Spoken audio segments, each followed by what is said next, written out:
Hello, everybody, and welcome to week 6. We are just 2 weeks away from finishing up the course, and it's flying by, but I know we've got some bigger assignments coming up here as we reach the end. So let's just get to it. Let me share my screen, and we can get started.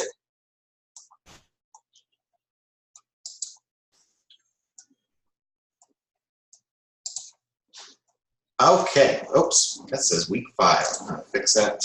Hold on. Right now, so that way there's no confusion when you're getting into this. We are, in fact, in week 6. And so, reflecting on week 5, we've had several people already turned in their assignments, which is great. Gives me a chance to kind of look over things and see how it's going. And really want to commend those of you who have completed your walkthrough and evaluation forms. They've looked really, really good. I like how concise they are, and yet they really provide some meaningful feedback for teachers, which really should be the whole purpose of evaluation in the first place. It's meant to be a growth tool, and the walkthrough forms that you have developed would be able to help develop a teacher.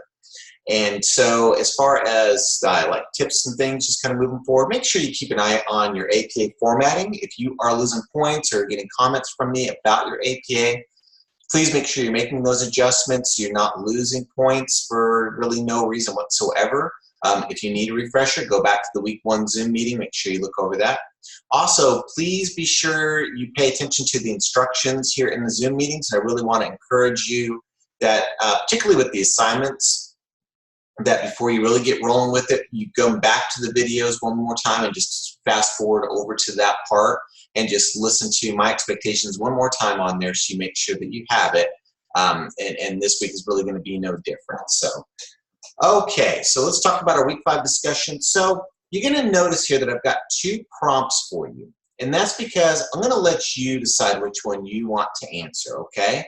And so there's the one that is in the course room, which is what are ways of organizing and implementing the curriculum that have been repeated through American educational history. And so this is a good question, one that you can do some research on, look at our text, maybe for some background information on this as well. If you like this question and this is the one you want to answer, you're willing to do, of course, go for it. Just remember to follow those same rules as always, 200 words. Make sure you've got your cited references, all those points, just like always. What I have found in this class, though, is that really people don't like this question. It's kind of a tough one to answer.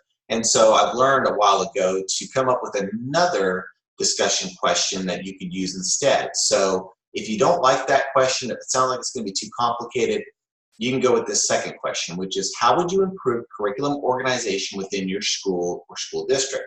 So we've spent a lot of time analyzing curriculum development, and you've looked at how things are done in your school or in your school district, and by now you've probably developed some opinions about things that you would like to see changed that could make things better. And so this is a chance for you to really be able to kind of editorialize or provide an opinion.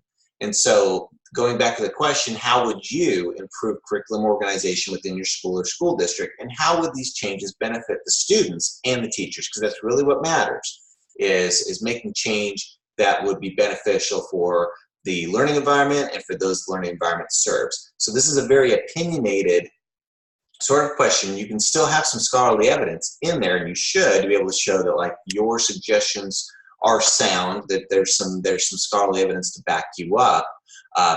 So you can do either one of these questions, okay? I'm going to leave it completely up to you on that point there. Just remember to follow the same rules with the second prompt, which is the 200-word limit and at least 200 words, and that you make sure that you have your scholarly references and all those other pieces in APA 6th edition.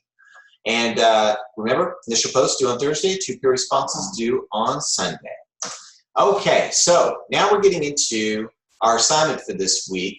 And so the assignment states for you, you are assigned to review your school climate survey data results from students, staff, and teachers. So if you remember in week 4, you did that proposal where you provided the student demographics, and then you provided a survey and then an in-service proposal. So the idea of that part of that assignment is for you to take that survey and actually administer it with other teachers at your school. The problem with this time of the year is that it's summer and everybody's out. So I didn't put that expectation into that week 4 assignment. So that brings us to week 6, and I'm going to alter this a little bit to make it more summer appropriate, okay? And so we're going to focus in on the area of focus of your survey, which was cultural diversity and you know, all those pieces and how teachers view it. So I don't want you to review your school climate survey data because you didn't do any of it. So we're going to skip that part, and instead I want you to locate and select or design strategies for improving cultural diversity within a school. And you can look at this from several different angles. You can look at it from a curriculum standpoint. You can look at it from a staffing standpoint. You can look at it from promoting diversity in students, or what's probably best is to try to incorporate all 3 of those and maybe some other areas as well.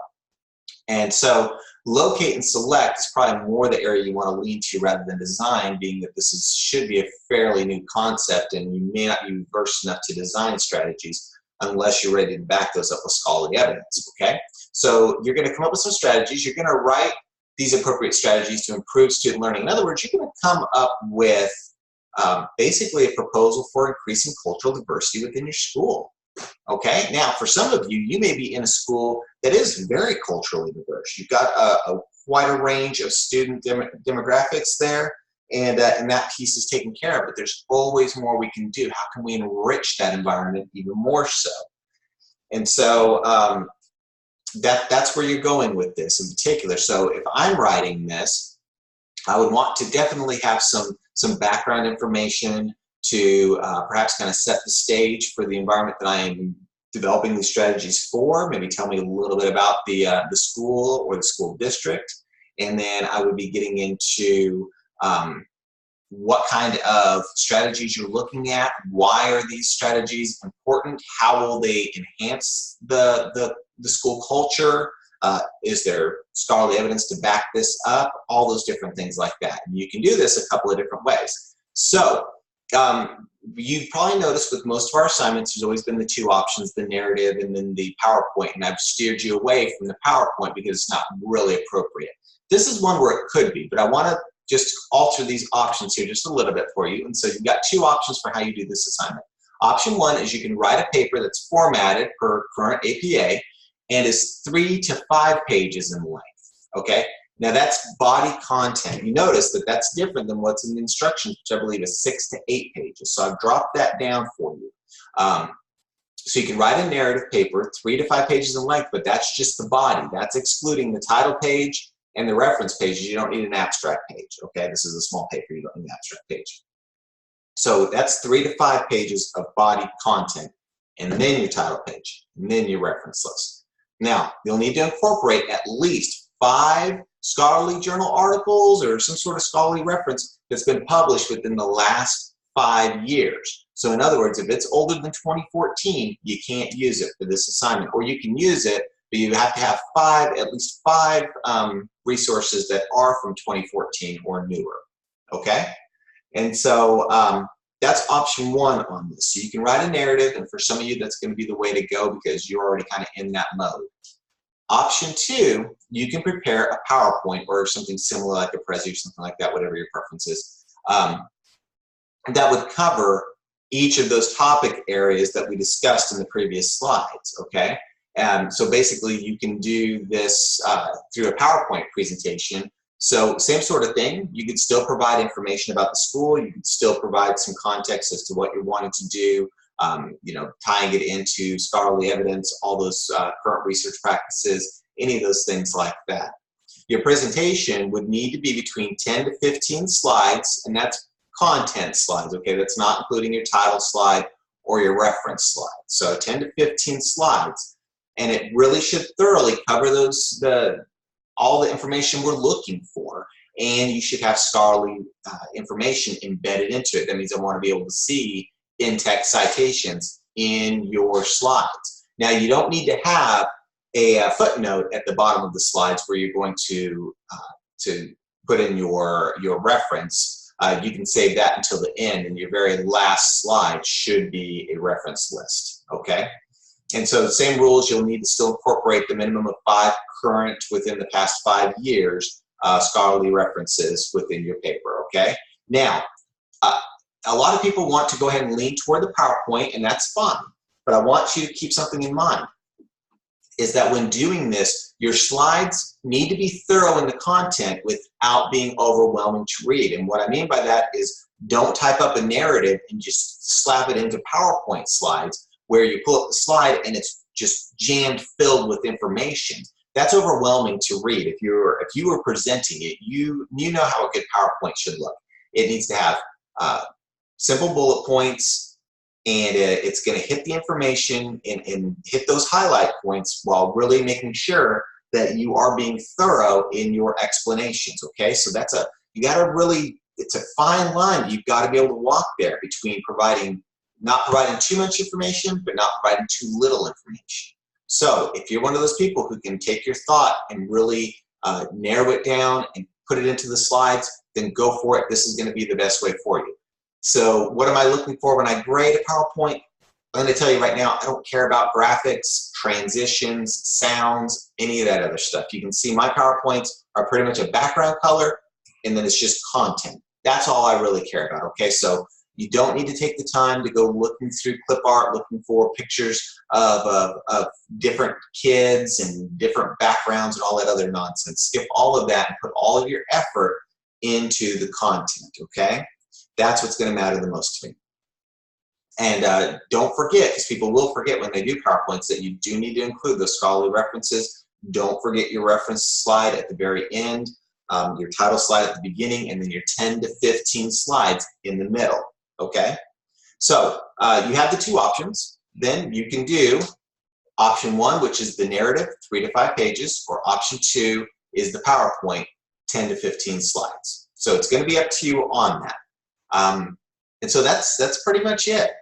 So it's not the simplest week by any means whatsoever, okay? You're going to need to do some research and really kind of focus in on that topic of cultural diversity. But the good thing is this is a hot topic right now for us in this country, and so there should be a ton of information out there about how to develop a more culturally diverse school setting, okay? So there's great stuff out there for you.